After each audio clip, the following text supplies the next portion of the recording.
Welcome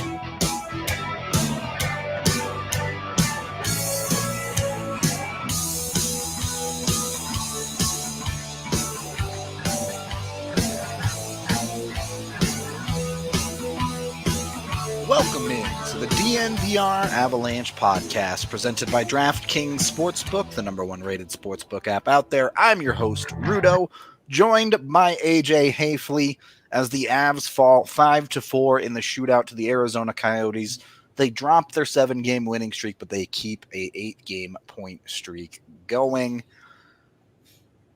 I'm just going to ask you this right off the bat. If the Avs play better, it doesn't matter who's in goal, right? They should have won this game anyway. Sure. That's a pretty weak answer to that. Yeah, I mean, look, they didn't play their best game. They didn't. Also, I do love the guys that roll in here only after losses, but don't have anything to say. Where y'all been the last 7 games? Yeah, they win what, 7 games in a row, and it's like silence, right? After those first 2 games, they're like, shit. Wow. It's good to see you guys again. Hi, fam. Yeah, I mean, they didn't play very well. They didn't.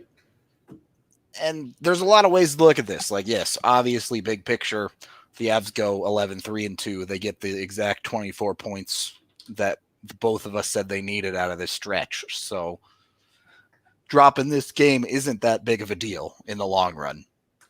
That's not that big of a deal in the short run, man. You're right, because they have Vegas in 2 days anyway, and that game is drastically more important. But would it be great if they played to their potential? Yeah, of course. Yeah. Would it be great if they just went out there and like absolutely rolled over a team? Yeah. But they've been doing that for 2 weeks. Like, this game was always coming. And you would way rather have this thing come tonight than against Vegas in 2 days. Yeah. I mean, no doubt about that. And the other side of that coin is the Avs very likely win this game if Philip Grubauer starts. Yeah. I mean, that's just reality. Assuming everything else is exactly the same. Totally. If you throw Philip Grubauer in, the second the game becomes 4-2, the Avs probably win. Yeah, I mean, the slow start again isn't great. It's not. You know, they had the really slow start yesterday, a really slow start today, and today cost them because they got down 2-0. Yeah. So, you know. Yeah, and I mean, look, we'll get more into JoJo in a minute, but you start the game off, first shot goes in. It is what it is. It's a bad goal. Shouldn't have gone in the net. But the Avs' response to that was to play horrific defense and immediately give up another one a couple of minutes later. God, dude. Totally abandoned him. Yep. Totally abandoned him. I mean, the first goal is garbage. Yeah, for sure. But nervous goalie first start, like, you see stuff like that. It's pretty common. But that second goal, they didn't even try to help him. Yeah. It was bad. One of the worst defensive plays I've seen the Avs make this season. Yeah. So, I mean, totally similar to the third goal that Hunter Miska gave up against the Ducks, where Henrique scored all alone in front. Yep. So it was terrible defense, but the rest of those, I mean, the third and the fourth goals aren't good goals. Those are bad. I mean, the third one, look, it took a funny bounce off of a body in front of him. I get it, but NHL goaltender's got to be able to track the puck, man. Yeah. By the time he knew where the puck was, it was in the back of his net. Like you just sit there. Yeah. Yeah. I don't know. And then the fourth one, look, I'm not a goalie guy. I'm not a genius. I could be wrong here, but he makes a great save on a Phil Kessel breakaway. And then it seems like something pretty fundamental goes wrong where the puck's on the side of your net, you just seal the post, and there's no way that puck ever in a billion years goes in, right? Yeah. Like, where's he going? Why is he getting up to reposition himself in that spot? There's no reason for him to move there. Yeah. But you were fine. So I don't know. It doesn't ever feel good to take a game that is 4-2 with 13 minutes left, 15 minutes left, something like that. Yeah. And you end up dropping it again. Could the Avs have played better? Yes. But in the crunch time, in the moment, at very least, it certainly feels like because they couldn't get a save. Well, and then you have a goaltender. I mean, there's no defense to blame in the shootout, and he doesn't make a single save. Yeah, and the closest he comes, like you would think that like the one thing that being 6'6" helps you do is stretch post to post when you're laying with your legs on the ice. Just spread your legs. How does it ever get past you, right? Yeah, and for him to have come up short on that, I was just like, all right, whatever. Nick Schmaltz doesn't even make a move. He just skates in and shoots it past him. And then, Dvorak just kind of eats his lunch. So, yeah. Whatever.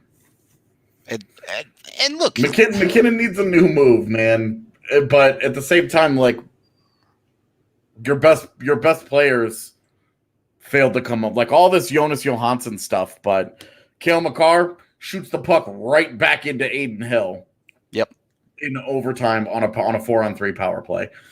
Nathan McKinnon doesn't even put a shot on. Doesn't even make Aiden Hill make a save in the shootout. Look at what Jonas Donskoy did to him, and McKinnon goes out there and is like, I'm just gonna try and shoot it by him. Like, the guy bit on the first move that he got and was out of the net. I just all the Jonas Johansson stuff, but at the same time, like, your best players let you down here. The Avs got a power play with 3 minutes to go in the game, and they got a power play in overtime. And as much as Johansson couldn't make a save in crunch time, the Avs couldn't score the goal either. Yeah, well, Cale Makar was awful with the puck. Yep. I mean, just watching the thing just skip away and move around, and it was just like, okay, like, we're gonna talk about Johansson, and rightfully so. Like, he gives up 3 goals that I would say are bad goals, for sure. But like, it's a team game. Johansson didn't lose the game on his own. He didn't get to overtime on his own. For sure. They scored 4 goals for him, and somehow it still wasn't enough. They've now lost 2 games in which scoring 4 goals 5-4 wasn't enough in overtime. Yeah. So. Yeah. I don't see how it's 2 bad goals. The first goal is a bad goal, the third goal is a bad goal, and the fourth goal is a bad goal. And then he makes 0 stops in the shootout. We're talking about 7 pucks that got behind the guy tonight. And like, let's not, if you're trying to bend over backwards to try and dress this up, like, to be any kind of a positive thing, 7 pucks got behind that guy. And look, he did play well in overtime, but Aiden Hill straight up played like a monster, significantly better than Johansson in that overtime. And these are both third-string goaltenders in the NHL, right? These guys should be 1-to-1 comparable to a certain extent. It definitely felt. I don't know. It definitely felt like Aiden Hill was outplaying him, but then you look at the shot counter and you look at the score and you're just like, this is, at the end of the day, however you got here, this is even. For the most part, yep.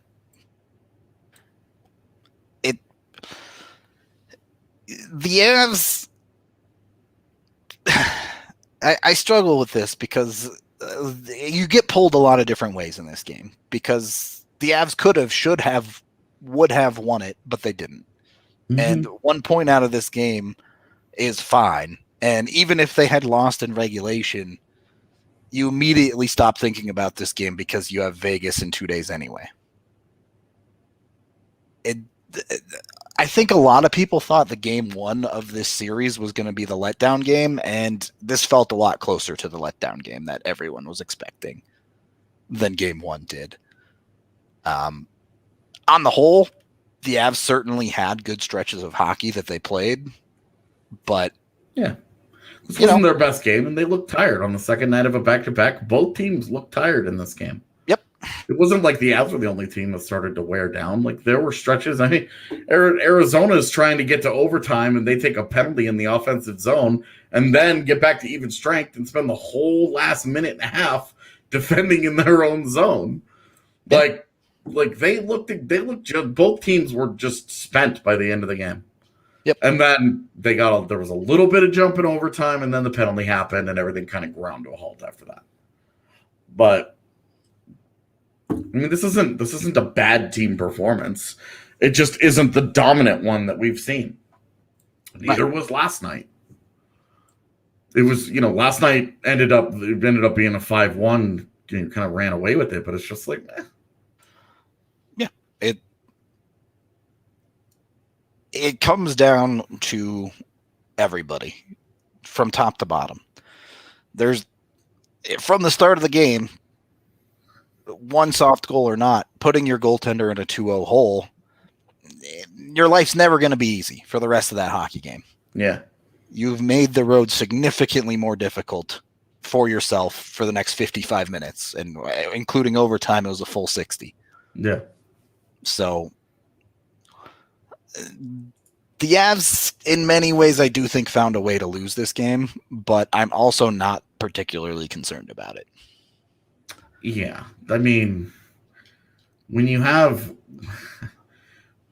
win 7 in a row, and then when you lose an overtime game with your backup playing, with your third string playing, it's just like,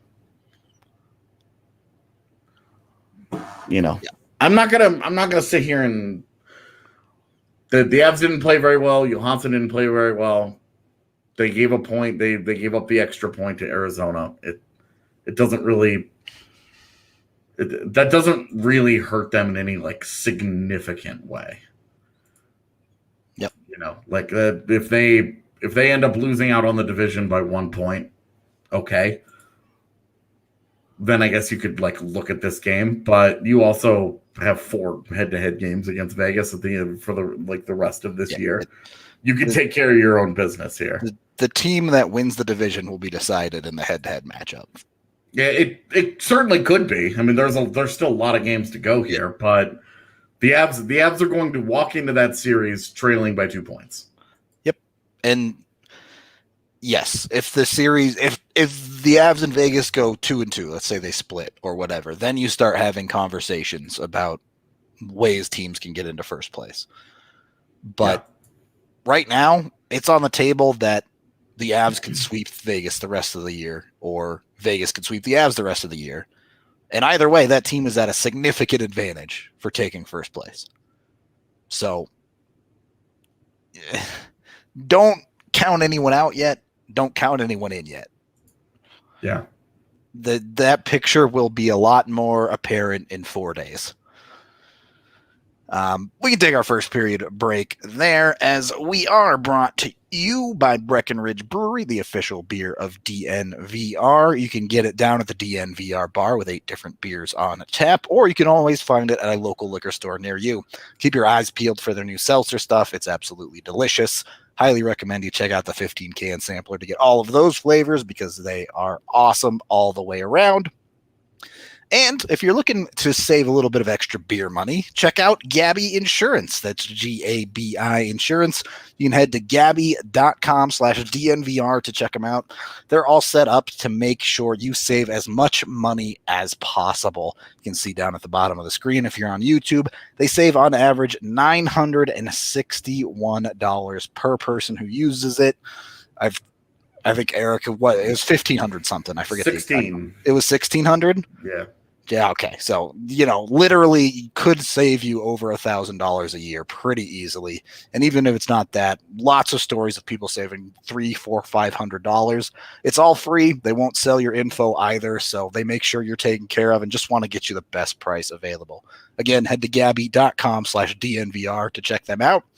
And while you're at it, searching around the internet, consider signing up for a DNVR membership. You can get the member beer down at the DNVR bar and access to all of our amazing content, whether it be the Avs Beat with post-game grades and written pieces by AJ Hafley, as well as Nuggets, Broncos, Rockies, college in Colorado, and other sports like DNVR Rugby as well. Yeah, today's a great time to try it. If you want to get the annual subscription, it comes with a free shirt as well. So jump on it today and join the DNVR fam. Second period of the DNVR Avalanche podcast presented by DraftKings Sportsbook. AJ, I already know your answer to this question, but we have to have this conversation because I've seen it on Twitter. I've seen it in the chat. You have to give Johansson more games as the backup, right? You cannot make this decision on one game. No, especially a game where he hasn't had any time to work behind the team. This isn't like he's had a training camp or he's been in the organization, in the system, doing all these different things for the last year, like Miska was. He's brand new, and there is a thing about goaltenders coming into new organizations. You have to learn how the team in front of you plays. You have to get comfortable with their style. There's a lot of stuff here, right? Look at Grubauer didn't really start to look comfortable in Colorado until halfway through his first season here. Yeah, that's no doubt about that. But look, you give him more games, yes, but I agree with what Brandon Davenport just said, dude. If you were looking for positives to pull from this after everything that was disastrous in his entire Buffalo career, this game didn't do anything for you. There isn't anything particularly promising to pull out of this game. Like, you can easily be like, oh, he stopped a couple of breakaways. Okay, definitely. But then he immediately unseals his post and gives up the softest of soft goals on the fourth one. Right after that stop. So you might as well have just not stopped it in the first place. Well, right. That's the hard thing about goaltenders is it doesn't matter if you make the great saves if you're not making the ones you're supposed to make. Yeah. The great saves are extra. You have to be so fundamentally sound to even be considered an NHL goaltender. Yeah. At least an effective one. And there were stretches of the game where I thought he started to look more confident through the second period, made a couple of solid saves, but goaltenders play the full 60, literally. They do not come off the ice for a single second of active play. I guess that's not true. You have, penalties and stuff, but sure. But I mean, essentially they play. That's there. Yeah, for sure. Wow, with the clock issues in Arizona tonight, who knows? Maybe they played more than 60 minutes, but was it like 1,500 minutes to go? Yeah, like an entire day's worth of minutes. For the record, there are 1,440 minutes in a day. Yeah. He definitely doesn't know that from rent at all. I guess that's a year. Never mind. Wrong. You could divide by 365. I'm sure AJ can do that in his head. He's a math genius.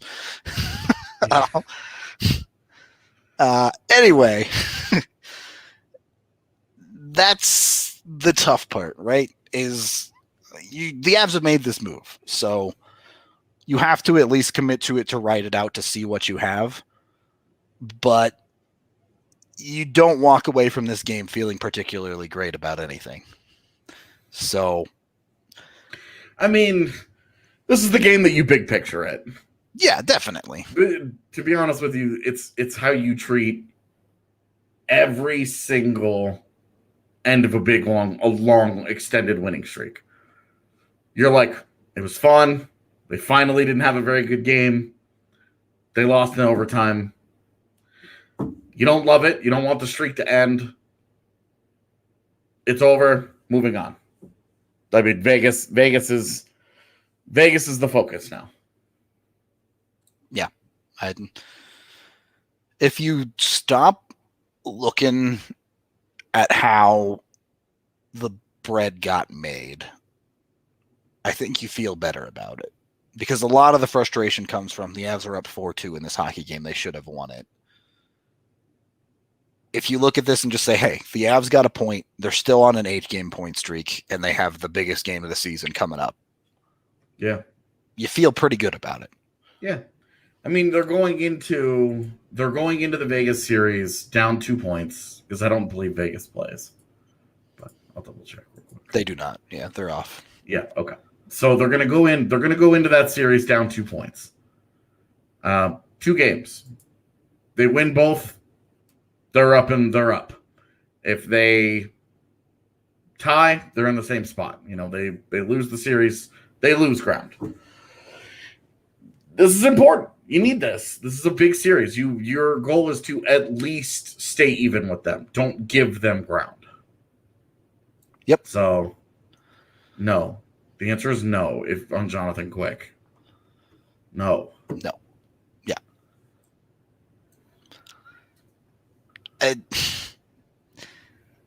It's the same conversation as why the Avs aren't going to give Warner an immediate shot. Look, I don't get it, dude. I'm with you. I would have gone trade. Right. The decision was made when they acquired Joe Jonas. That's it. The decision has been made, and it's not going to change immediately. They're going to give him 3, 4, 5 games, whatever it may be. But again, is there? If the Avs play their A game, they win tonight. It's that simple. Yes, it ended up being a 5-4 loss, but the Avs were in this game, and it's not all on Johansson that they lost. So sometimes you got to find a way to win with your third string goaltender in net. And I mean, just a reminder that when you're talking about standings points, 2 OTLs is the same as a win. Yep, exactly. You take the OTL against the Ducks, you take the OTL here. Treat one of those as a win and one of those as a loss, and it's the exact same thing. You got 2 of 4 points with your backup goaltender in. Yep. Would you have liked 4 of 4 points? Sure.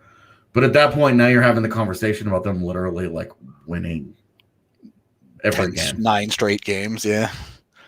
And I guess there was the Arizona loss. Hockey is just a random enough sport where it's really, really hard to do that. Yep. So I don't know that you should feel worse after the trade. There's no reason to feel worse. And all right, let me ask you this: how much do you value a 6th round pick? I don't. Can anyone in chat tell me the last 6th round pick by the Avs to play 5 games? Because that's what I expect Johansson to play for the Avs this year is 5 hockey games. Specifically a 6th round pick? A specific 6th, I cannot tell you. Because I can tell you the last time a 5th round pick did. Yeah, that's Lindholm, right? Butcher. Butcher didn't play for the Avs, though. Yeah, but he played. Sure. He was an NHLer. I guess Lindholm was a year later. Yeah. So, but that's what I'm saying is there's not a ton of value in a 6th round pick. Were there better ways for the Avs to go about getting a third string goaltender? Very probably, yes. But did not play for the Avs, but Joseph played in DC. Oh, he just hit 100 games this last year or something. Yeah, that's right. Yeah, the last 6th round pick for the Avs to play games for the Avs was Jonas Holos. A lot of Jonases up in here. So, all right. The more you know. Anyway, my point being, even if Johansson ends up not being effective for the Avs, there's not a lot of value on either side of this trade. It's just their bed and they're lying in it now. Yeah. Maybe the next time he plays, this bed gets made. Maybe it doesn't. We'll see when we get. It's not gonna look. you guys want to be mad about this shit? I'm just not getting too upset over an overtime loss. Yep. I don't know. I don't really know what else to say about the goaltending in this game. So yeah, like I just don't. I don't know. I don't know what the like. We could talk about trade deadline standings. There's lots to get into. I mean, for me, I think we kind of touched on it though. Jonas Johansson wasn't very good. The team in front of him just wasn't very good. Colorado's best players all had opportunities to win the game at various points and didn't do it. I will say, on the other hand, the Avs did get 3 goals from their top line. One of them on the power play, and they were the only guys who really saw the ice in overtime. Yep. So, they were the ones on the ice with the power play in the last 4 minutes of the game. Like, they had their chances and they just didn't get it done. Again, regardless of Johansson's play, they had their chances and they just didn't finish. Look, I was as vocal as anyone on Twitter that the reffing was nonsense in this game. Oh, it was so bad. But at the end of the day, the Avs still got their opportunities, so it doesn't matter. Okay, look, the McKinnon high stick, he earned his 4 minutes. Yeah, I have no problem with the call against McKinnon there. Yeah, I have a big problem with the not getting called for blatant interference. Yeah, not here. That started the entire interaction. That's blatantly interference. And it was blatantly interference when it was live. I don't understand what the hell these guys are looking at, but all right. Look, yeah, I mean, this is insane. I have it pulled up right here. I'll just show it. Yeah. Is our plays like that. So, well, and McKinnon was slow to get up, where I was like, dude, if that's a knee injury, I'm getting on an airplane, I'm going down there, and I'm breaking that dude's kneecap myself. So it was wild. Things got out of hand. Yeah. It just wasn't a good... And top to bottom, like things went against Arizona too. The refs weren't calling garbage at all in overtime, and then the penalty they call is like the weakest ticky tack little. Yeah, I mean they Nick Schmaltz like bear hugs or when bear hugs Cale Makar in overtime and they let it go, and then they called like the chintziest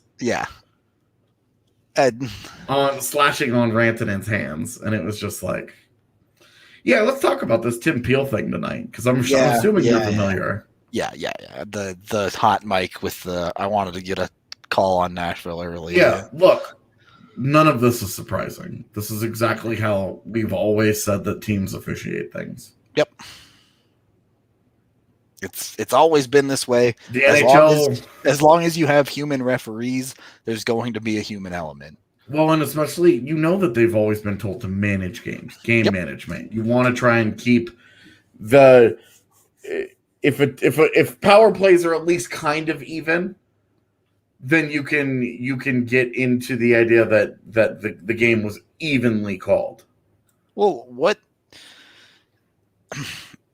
I'm not a conspiracy theorist. I don't think the NHL is rigging games. No, dude. But the game is too random for that. But you know what? You're on TV. You have however many hundreds of thousands of people, whatever, watching your sport. Boy, is it sure a whole lot more interesting if games are close. Well, and if you have more overtime games, then the idea more parity around the league, you get more teams are in it when playoffs roll around. Your ratings are higher because fans are watching the games deeper into the season because they think that blah blah blah blah blah blah blah, on and on and on and on. So all right, but they're doing some like investigation. Oh, we're taking it seriously. Yeah. Okay, so Tim Peel is going to get suspended for a month and nothing will change. Yeah. I don't. Again, at the end of the day, I understand how it is. I understand it's not going to change until the game is capable of being reffed entirely by robots. Yeah. And I can live with that. What I can't live with is the wild inconsistency. We just want to see things called consistently for a full 60, let alone game to game. Mm-hmm. That's all. Yeah. So it is what it is. We've talked about it a lot. There are a lot of ways that the league could hold the refs more accountable, but they don't. And I have zero faith that will ever change. I said he'll get suspended for a month. I would actually be surprised if we found out at all. I bet they will be like, oh, well, because of the contract that we have with the union or the referee union, we're not allowed to disclose the details of the punishment, and it's been handled internally. Whatever. Just know that we did something to him. P.S. We'll see you in the playoffs when he absolutely referees a game. Yep. Okie dokie. Whatever. So, it is what it is. Just got to live with it.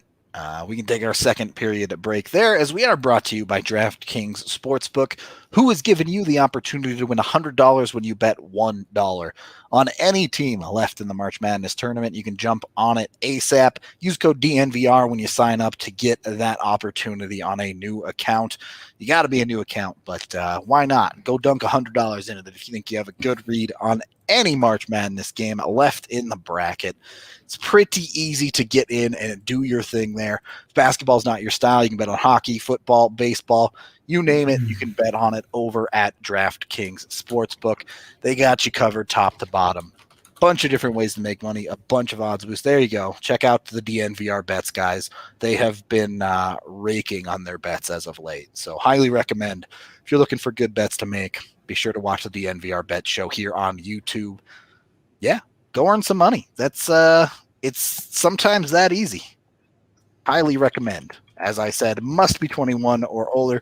New customers only. Other terms, restrictions, and conditions apply. See DraftKings.com/sportsbook for details. Gambling problem? Call 1-800-522-4700. We are also brought to you by Hassel Cattle Company. We brought you damn good beer. Now we're bringing you damn good beef.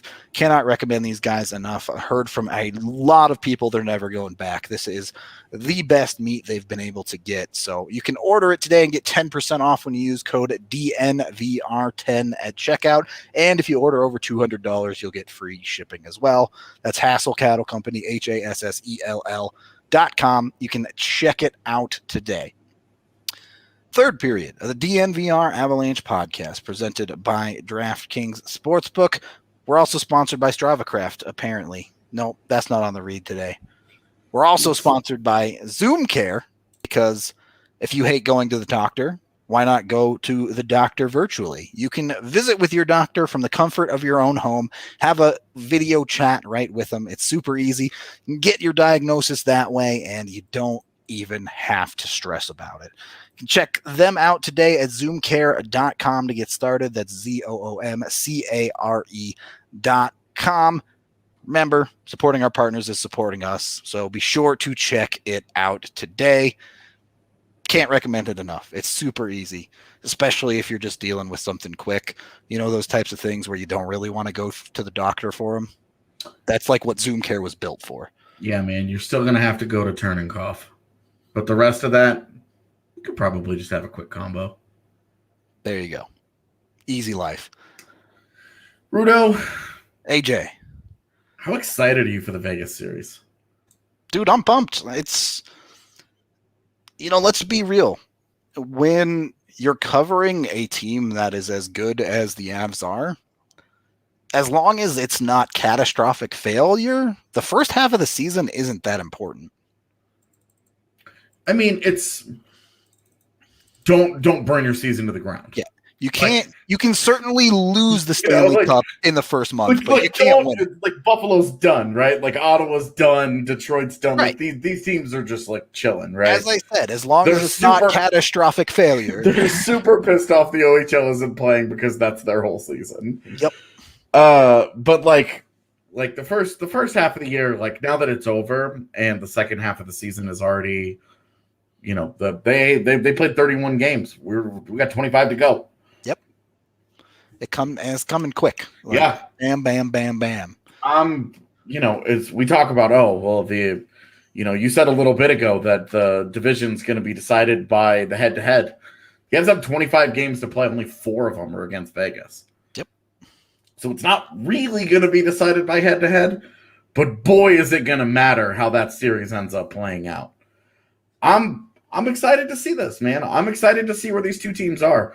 We were excited for the Minnesota series last week. Minnesota was crazy pants hot coming into that series, and it was a good litmus test. How do these teams match up when they're both rocking and rolling? Well, we got a definitive answer in that one. Yeah. I'm curious to see if we get a definitive answer out of this one or if they split again. Well, and here's the thing about this one, because the first 4 games of Avs versus Vegas weren't very informative, right? The first one coming off of the COVID break for the Avs, people are missing. You end up playing the outdoor game in the middle of that series. Yeah. It was a very disjointed situation going on. Yeah. The 4th game was like their healthiest one, but it was also Colorado's first home game in like forever. Yeah. And so it was weird because like they played 4 games against each other. And they just happen to be like 4 games where you're like, you can't take away anything from this at all. A whole bunch of nonsense. To answer Randy's question, I'd be happy with a split. If they split, that's fine.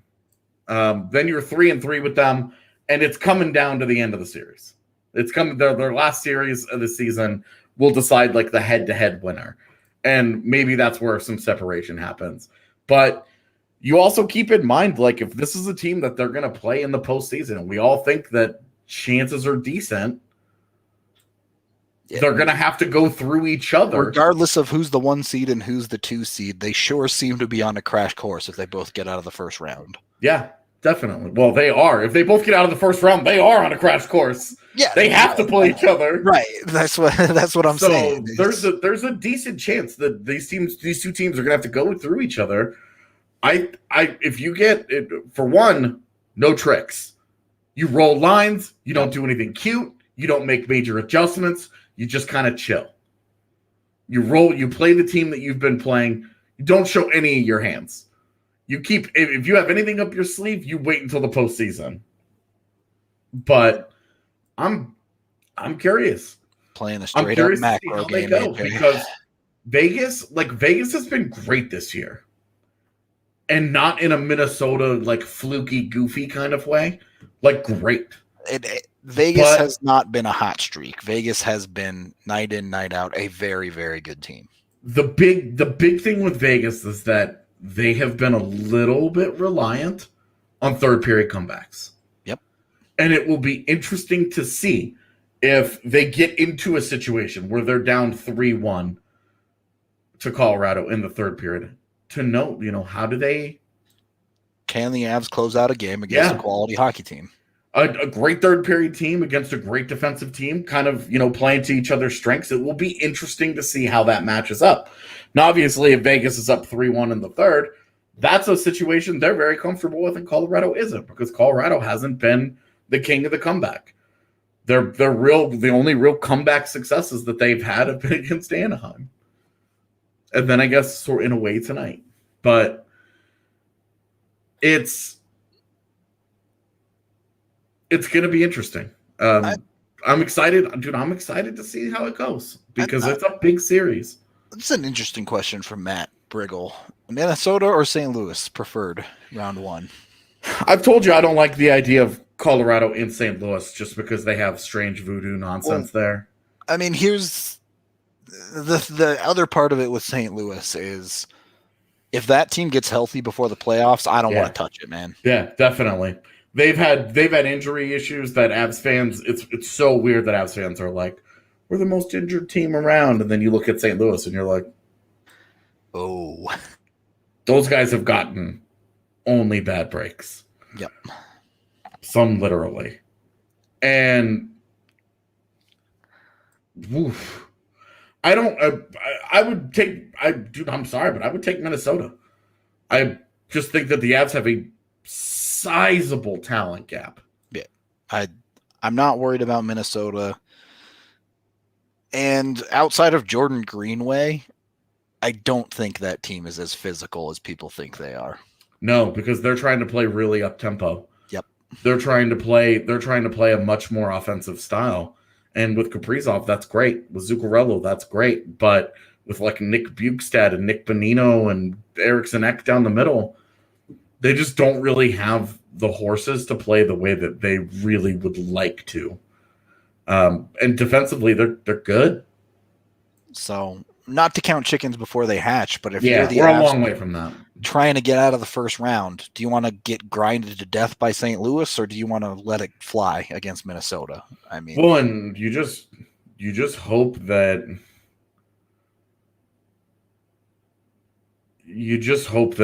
whatever happens in the other series, it just doesn't happen quickly. Yeah, you want that thing to go. Let them grind it out. Every single game is a quadruple overtime game for 7 of them. Where they get to the second round and they're just exhausted. Yeah, that's it. Dude, you're doing something right if somebody's paying money just to tell you that nobody cares, because it's a super care for somebody to spend real money to tell you that nobody does. In any case, yeah, this is kind of the way some of these post-game pods have gone recently. Yeah. Because since the Avs created the separation from the bottom part of the division, this is kind of what it is. The next big jumping point is going to be who gets the advantage between Colorado and Vegas. Yeah. Pacioretty was the Suzuki return. Yep. So, I'm excited for this series. I think it's a great litmus test, and there's 2 of these things. Yep. This is not like, hey, this is the last time they're going to see each other, and then they each have 20 games to play. And, maybe see you in 2 months. They have their next series is a month down the road. If they play this weekend, they have 2, and then their next series is April 26th and 28th. Let me actually take a look here, because we've completed the 16-game set that we kind of looked at for the Avs last time. 11-3-2. Got the exact number of points correct. Yep. So to finish out March, the Avs get Vegas twice, and then they get Anaheim and Arizona. All 4 of those games at home. Then they're off, and then they get the back-to-back against St. Louis to finish off this 6-game homestand. How you feeling on that 6-game stretch? Got to have 8 points? 10 points? I think 4 wins. 8 points, yeah. I think 4 wins and don't get swept by Vegas. So at least one of them against Vegas? Yeah. Definitely. All right. Oh, there is no way Caleb is DNVR's most hated. Yeah. You're still in the chat, bud. Yeah. Let me tell you, there are some dudes where it was like, gotta go. They're all from Dallas, right? All right, look, you know he doesn't love himself too much because he's got a Buffalo Sabres logo. Oh yeah, no, he's a big Sabres guy as well, which is why he especially hates Jonas Johansson. But no, if they get 8 points on that, look, you want to beat Anaheim, you want to beat Arizona. Split the other 2 series at worst. Yeah. Do you say split? If you split Vegas and you split St. Louis, you don't love it, but it's completely fine. It's really just if you sweep Vegas, that's where you start to get really good. Yeah. That's where you start to get greedy, right? If they sweep Vegas, would you say, AJ, that they're ahead of the curve? There's no Manscapes today. It's not a Manscaped. Okay, we're good. I'm alluding to AOTC here, AJ. Is that what AOTC stands for? Yes. No, I'm totally kidding. Okay. It's your first one, so I don't know. I'm so excited for it, dude. Maybe this is why I don't care about the game tonight. They got a point, and we got AOTC, so I'm excited. Count it all the way down. Easy. Sire. What was it, like 75 pulls on that big fella? It was a lot. It was a lot. A lot of 10% wipes, to say the Well, least. and how easy did it feel, that last one, when we just went through it? Everybody just did what they were supposed to do. I told you, I was telling you guys for like 40 pulls. If you survive that last one, he just dies. Like that easy. There's at least one person who watches live that knows what I'm talking about, but I tell you, top prospect for the next draft is a great question because it depends on who you ask. If you have the right answer to that, there are 31 hockey teams that would like to know you. Like 32, I guess. Seattle gets to pick too, right? There are 32 hockey teams that are. The easy answer is Owen Power, but the real answer is, without the OHL playing, with barely any WHL, you just don't know. I love Matt Beniers too, but that guy I don't think has the skill to be a top 5 pick. There's going to be a pick in this draft that goes in like the teens. That's going to be an absolute stud. I guarantee it. There's going to be a steal in this draft that we just don't know about yet. But I already know about him. Okay, here we go. His name is Cole Sellinger.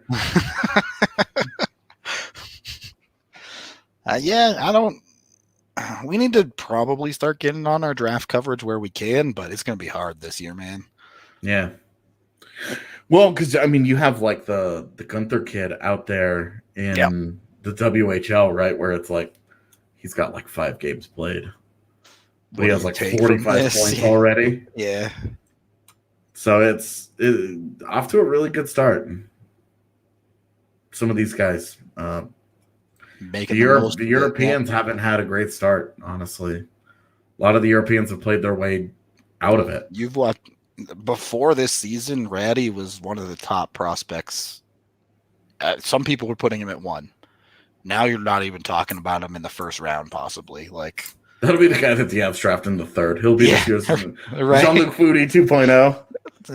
Yeah, same. Mutala is the same kind of guy. He was at one point ranked in the first round. So yeah, well, I mean, Mutala was a top 5 WHL pick. Like, he was supposed to be the bee's knees. So, I actually do love Carson Lambos. I am a big Carson Lambos guy, but we'll definitely do draft pods with a number of people. Usually the same cast of characters that we know. Yeah. I am so ready for Saturday's games, but that will be Friday's pod, so we won't talk about it. I think our game plan is to roll down to the bar Saturday morning and just sit there and spend 12 hours watching hockey. Like, yep, it's gonna be a blast. Yeah, I do really like Luke Hughes. He's very different than his brothers. He actually has a body. Yeah. So it will be it'll be interesting. I believe Saturday is Jorts Day. Correct. Saturday is also Jorts Day. So college hockey and Rudo Jorts all day long, baby. Yeah, I don't know. Brant Clark coming back from Slovakia, I believe, where he was pretty productive. I just want to see how he does. I think the U18s this year are going to be enormous in draft evaluations. I'm not sobering for a full 12 hours if I have to wear jorts for those 12 hours. He doesn't know. He's not. If I swear to God, if he wears jorts all 12 hours, I am banning the jorts from the pod. He can wear the jorts on the post-game pod, but I'm not hanging out with this dude all day while he's wearing those. Yeah, I mean, we got to know. It does matter for draft coverage when the Avs will be picking 32nd because we have to know which defenseman they take in the first round this year. The only time it doesn't matter is when the Avs trade their first, and then they have 1 pick in the top 100, and then we go, well, yeah, it's really hard to talk about it. Yeah. Nobody is saying trade Cale Makar, and if they are, then they are to be ignored, obviously. Yeah, if you are saying trade Cale Makar, you're not being a real. So yeah. I don't know, man. Disappointing night. It sucks to see the win streak, and especially to a team that they've owned. Especially to a team that's just not very good. Yep. But it's fine. Yep. They lost in overtime. Yeah. It's over. I would Wallstead will not get anywhere near the Avs pick unless the Avs are picking like 10th. Which would be a trick. Yeah. Anyway. Onward, upward. Man. Wallstead would be the perfect prospect for the system, though. Now you're dreaming about something that'll never happen. Yeah, well, I mean, I was excited about Askarov. I liked Spencer Knight. Like, they've come close. We've talked about the Avs getting Eric Stahl on this show. I've advocated for it. I'm still fine with it. But I tell you, the difference between knowing what you're doing at that position, like, because right now the third line is actually kind of humming. Yeah. And if Tyson Jost, if they can just get some decent production out of Jost and Nichushkin and Donskoy throughout the next month, then you really don't need to touch it. Honestly, you really don't. I mean, the other question there is, do we see JTC against Vegas? I don't know, man. I've said my piece on JTC. I think he should be in the lineup every night until I think he should be in the lineup for, I don't know, 5 to 7 games. And if it's just super, super, super not there, then you just pull the plug. Yep. That's fine with me. I don't have an argument against it. I'm sure that's been asked like 80 times in chat that I haven't seen, but Byram has a lower body injury. That's all we're going to get to know. Yeah, he got run over on the useless 5th goal. Yep. Tripped over Nichushkin. He'll be back when he's back. That's about that. So we're going to wrap up today's show. You can like and subscribe here on YouTube. That helps us out a ton on the channel. Of course, be sure to check out our other videos as well. Keep your eyes peeled in the coming weeks for a fun little series we have leading up to the trade deadline. Should be good stuff there. Yeah, other than that, we'll see you guys at 1 p.m. tomorrow. What are we doing tomorrow? Are we doing we don't know yet. Maybe we might talk prospect preview for Saturday. We might talk some mid-season-y stuff. We'll see. Yeah, I think we're going to mid-season-y stuff. We'll save prospect stuff for Friday, for the day before. So plenty more NHL content coming your way. But until then, we will talk to y'all later.